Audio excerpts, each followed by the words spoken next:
Assalamualaikum warahmatullahi wabarakatuh. Kami kelompok 5 akan mempresentasikan ujian akhir semester yaitu audit sistem informasi. Di sini kami membahas audit sistem informasi aplikasi Maxim menggunakan framework COVID-5. Sebelum kami mempresentasikannya, saya akan memperkenalkan diri beserta rekan-rekan saya. Yang pertama yaitu Atifa Yumna Al-Ihwin, Inka Natasya, Mediana, dan saya sendiri Meifara Rasa Putri, dan terakhir yaitu Restu Azahra.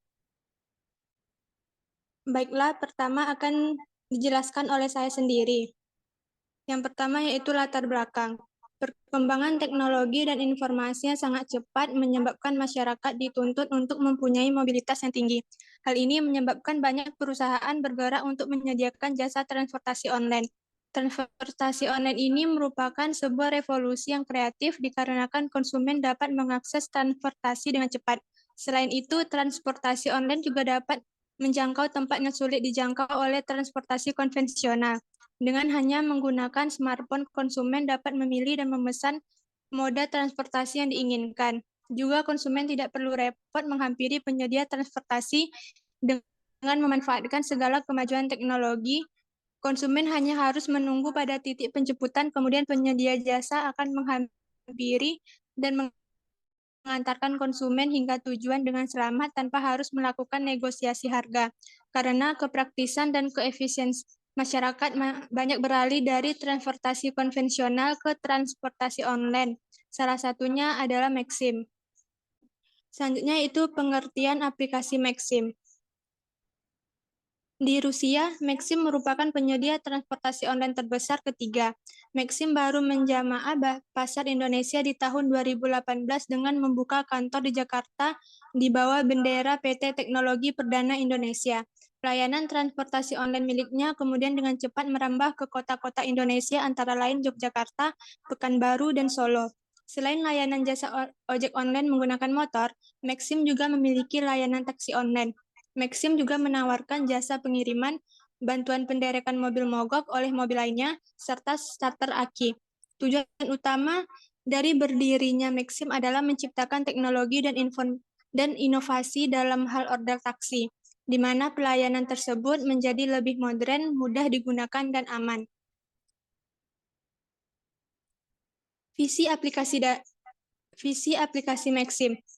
Yang pertama yaitu meningkatkan interaksi secara terus-menerus di antara para pengguna dan membantu banyak orang untuk melakukan perjalanan ke tujuan masing-masing. Yang kedua, menciptakan persaingan. Kami bekerja untuk mendukung masyarakat dan perekonomian. Dan yang ketiga yaitu menciptakan teknologi serta bisnis yang sejajar dengan para pemimpin pasar dunia. Selanjutnya, prinsip COVID-5. Yang pertama yaitu meeting stakeholder net, menjaga keseimbangan antara realisasi manfaat, pengoptimalisasian risiko, serta penggunaan sumber daya. Yang kedua yaitu conferring the enterprise end-to-end, mengintegrasikan tata kelola TI ke tata kelola perusahaan, mengatur serta mengelola TI, informasi bisa diproses baik layanan TI internal maupun eksternal. Yang ketiga yaitu applying single integrated framework, COVID-5 sebagai framework tata kelola TI yang lengkap serta mencakup standar dari keseluruhan framework yang ada. Yang keempat yaitu enabling holistic approach, pendekatan holistik perusahaan yang efektif dan efisien dengan pertimbangan beberapa komponen yang saling berinteraksi. Dan yang terakhir yaitu separating governance from management. COVID-5 terdapat perbedaan yang masing-masing memerlukan struktur organisasi serta layanan tujuan yang berbeda. Selanjutnya akan dijelaskan oleh Mediana. Kepada Mediana disilahkan. Baiklah, selanjutnya itu masuk ke domain COVID-5. Yang pertama ada IDM. Domain ini berhubungan dengan stakeholder yang fokus pada manfaat, optimisasi risiko, optimisasi sumber daya yang bertujuan untuk mengevaluasi langkah-langkah strategis dalam penggunaan TI. Domain IDM dapat dilihat pada tabel 1. Seperti yang tertera di layar. Next.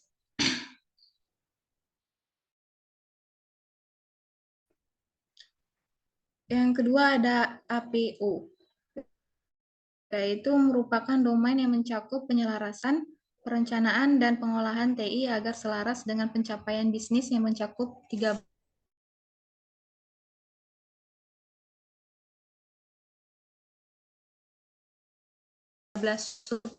subdomain domain APO.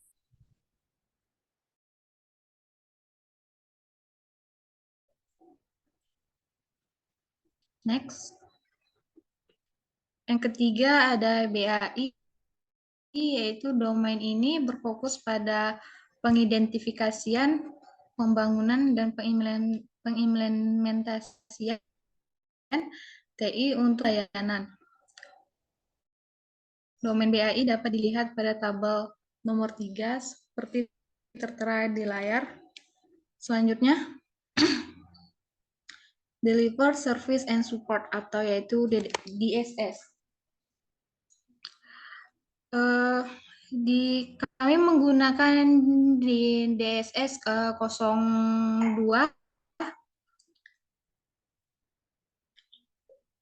untuk menganalisis DSS, yaitu domain ini berkaitan dengan dukungan layanan, pengelolaan keamanan, dan dukungan serta fasilitas operasional. Domain DSS dapat dilihat pada tabel keempat, yaitu pengimplementasian.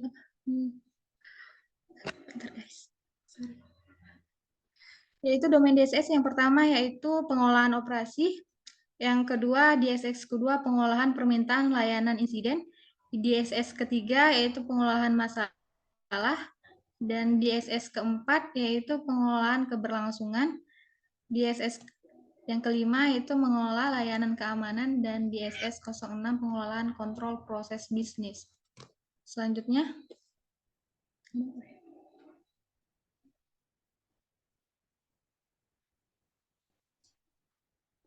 yang kelima ada MEA, yaitu domain ini untuk memastikan langkah-langkah yang diberikan telah dilaksanakan serta membahas manajemen kinerja, pemantauan pengendalian internal, dan kepatuhan terhadap tata kelola. Domain MEA dapat dilihat pada tabel kelima, yang seperti yang di layar. Selanjutnya, diagram RACI. RACI adalah singkatan yang terdiri dari Responsible, Accountable, Consult, and Informed. Berikut ini penjelasan mengenai RACI chart. Yang pertama ada Responsible, yaitu menjelaskan tentang siapa yang bertanggung jawab atas tugas yang diberikan. Yang kedua, Accountable, menjelaskan tentang siapa yang bertanggung jawab atas keberhasilan tugas. Yang ketiga, Consult, menjelaskan tentang siapa yang memberikan masukan. Yang keempat yaitu ada Informed, yang menjelaskan tentang siapa yang menerima informasi.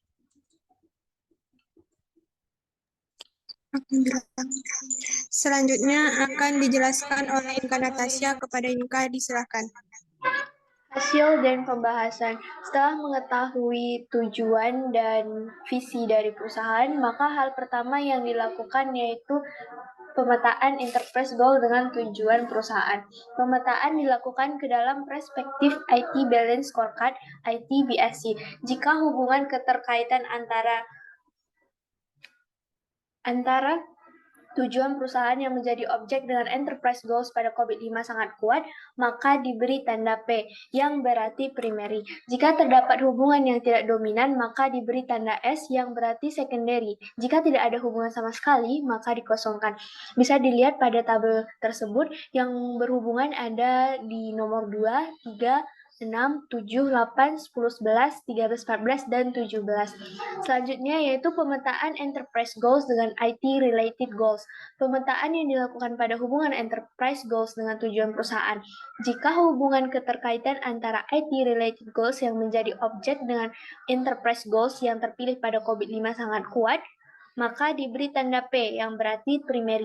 Jika terdapat hubungan yang tidak dominan, maka diberi tanda S, yang berarti secondary. Jika tidak ada hubungan sama sekali, maka dikosongkan. Bisa dilihat pada tabel bahwa yang berhubungan itu ada pada nomor 1, 3, 4, 5, 6, 7, 8, 9, sampai 14, lalu 16 dan 17. Dari hasil pemetaan di atas didapatkan 15 komponen IT-related goals. 15 yaitu alignment of IT and business strategy, commitment of executive management for making IT-related decision, manage IT-related business risk, realize benefit from IT-enable investment and service portfolio, transparency of IT costs, benefits and risks, delivery of IT service in line with business requirement, adequate use of application, information, and technology solution, IT agility, security of information processing infrastructure and application, optimization of IT asset resource and capabilities. Pemetaan IT-related goals dengan proses domain DSS. Pemetaan ini dilakukan untuk mendapatkan proses-proses domain DSS mana sajakah yang masuk dalam ruang kegiatan audit. Setiap tujuan TI memiliki masing-masing proses TI yang relevan. Setelah dilakukan mapping terhadap tujuan bisnis perusahaan dengan tujuan TI, selanjutnya dilakukan mapping tujuan TI dengan proses TI. Hasil pemetaan di atas menjadikan IT-related goals dapat disupport oleh proses dalam COVID-5 sehingga pemilihan proses dapat disesuaikan dengan batasan penelitian yang dilakukan. Boleh dilihat dalam tabel domain mana yang masuk ke dalam COVID-5 yang diteliti. Selanjutnya yaitu proses kapabilitas pada COVID-5. Kemampuan proses COVID-5 mengukur efektivitas tiap proses untuk audit berbasis DSS atau proses manajemen berbasis PBRM. Tujuannya adalah untuk mengukur proses saat ini dan tujuan yang ingin dicapai oleh organisasi. Pengukuran kapabilitas proses didasarkan pada atribut proses disebut PA, di mana setiap atribut mendefinisikan kapabilitas proses. Saya kembalikan ke moderator. Selanjutnya akan dijelaskan oleh Atifa Yumna. Kepada Atifa, disilahkan. Baiklah, dalam COVID-5 ini terdapat 6 level penilaian dalam kapabilitas proses, yaitu yang pertama level 0 atau incomplete proses, yang ini pada level ini proses tidak diterapkan atau tidak berhasil mencapai goals maupun tujuan dari proses. Selanjutnya, yakni level 1 atau perform proses, yakni prosesnya diatur secara sudah diatur dan ada tapi tidak terorganisir sehingga banyak bergantung pada kemampuan individu. Nah, pada proses ini yang nantinya akan kita gunakan, kita harus menilai best practice, yakni berdasarkan capaian tujuan proses yang terdiri dari prinsip dalam proses audit TI yang harus dilakukan oleh organisasi. Nah, peneliti akan menyebarkan kuesioner kepada responden yang terpilih pada data chart. Kemudian responden akan menjawab kuesioner dengan skala penilaian NPLF, yakni pada tahap pertama dilakukan perhitungan best practice dasar untuk seorang responden.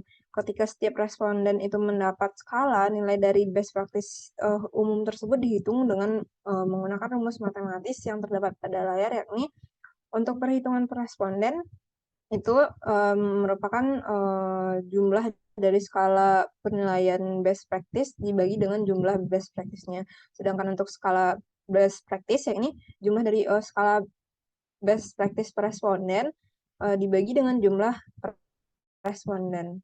Oke, selanjutnya kita melakukan penilaian work product.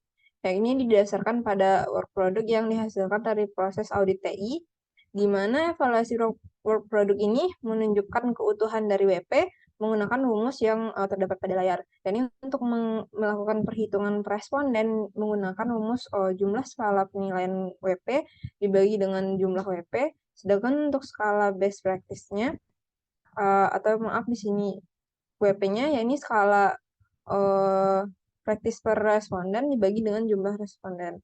Selanjutnya itu adalah level 2 atau manage proses. Ini proses yang dilakukan sudah dikerjakan secara sistematis agar dapat memenuhi objektivitas yang telah diidentifikasikan. Atributnya adalah PA 2.1, ini performance management yang berfokus pada penggunaan pelaksanaan proses yang telah tersusun. Selanjutnya level 3 atau stabilize proses, yakni proses yang terimplementasi sebelumnya dan sudah mengikuti ketentuan minimal dari suatu proses sehingga dapat ditindaklanjuti dalam rangka efisiensi organisasi. Selanjutnya adalah level 4 atau predictable process, yang ini proses terimplementasi sebelumnya yang sudah berdasarkan standar dan pada proses kali ini diimplementasikan menggunakan batasan yang teridentifikasi sehingga dapat diawasi, diukur, serta diprediksi. Selanjutnya itu adalah level 5 atau optimizing process, yang ini proses telah dikembangkan secara berkelanjutan untuk mencapai tujuan organisasi. Next. Dalam hasil akhir level itu ditentukan oleh hasil perhitungan yang nantinya menggunakan skala NPLF lalu dikonversi ke skala 1, 2, 3, 4 dan kembali dikonversi kepada skala NPLF dengan nilai level perhitungan kapabilitas proses ini. Nah, pada level kapabilitas ini terdapat skala NPLF yang berikut penjelasannya. Yang pertama itu adalah skala N atau not achieved, di mana sudah tercapai 0 sampai 15% keberhasilan atau tidak ada karakteristik individu dari proses yang dicapai di evaluasi. Yang kedua itu adalah skala P, partially achieved, yakni di mana sudah mencapai 15 sampai 50% keberhasilan atau beberapa proses fiturnya itu telah dievaluasi, namun tidak mencapai hasil yang diharapkan. Yang selanjutnya adalah level L atau largely achieved, yaitu di mana persentase keberhasilan ini mencapai 50 sampai 85%, yang artinya sudah ada bukti kerja dan pencapaian yang jelas. Selanjutnya adalah level F, yakni fully achieved, yakni presentasi keberhasilannya berkisar antara 85 sampai dengan 100%, yang berarti bukti usahanya itu lengkap dan penyampaiannya itu penuh dari karakteristik proses yang dievaluasi. Nah, selanjutnya kami telah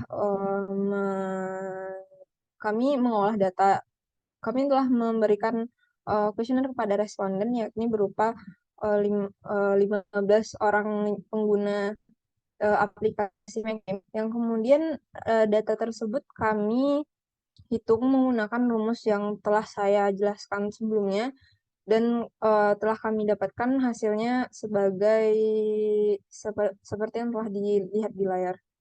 Selanjutnya berikut hasil dari penilaian dari best practice.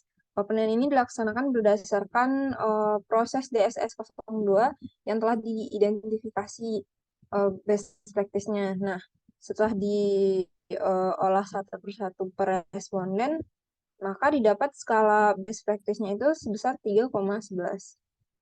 Baiklah, saya kembalikan kepada moderator. Selanjutnya akan dijelaskan oleh Restu Azahra. Kepada Restu, disilakan. Baik, selanjutnya adalah hasil dari identifikasi nilai work product dari subdomain DSS 02 yang dapat dipaparkan pada tabel berikut ini, di mana dari ke-15 responden didapatkan nilai work product per respondennya. Yang pertama yaitu pada responden pertama itu didapatkan nilai work product 3, pada responden kedua didapatkan nilai 4, pada responden 3 didapatkan nilai 3, dan begitu seterusnya sampai responden yang ke-15. Lalu didapatkan hasil rata-rata atau nilai work product dari ke-15 responden tersebut adalah 3,01.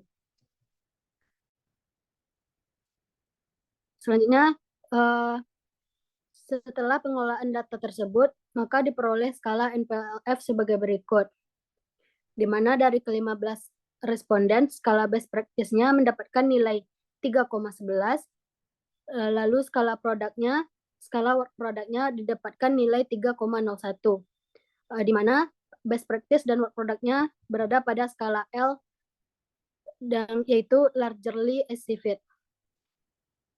Selanjutnya adalah analisis kesenjangan atau gap analysis. Adalah cara untuk meneliti dan mengumpulkan informasi tentang proses audit TI organisasi saat ini, serta tujuan atau sasaran audit TI yang harus dijangkau oleh organisasi. Ketidaksamaan hasil tingkat keterampilan antara keadaan saat ini dan tujuan menciptakan kesenjangan atau gap, di mana pada domain DSS 02 ini, pengelolaan permintaan dan insiden layanan, level kapabilitas saat ini adalah level 3, dengan target level yaitu pada level 4, di mana didapatkan kesenjangan atau gap yang bernilai 1.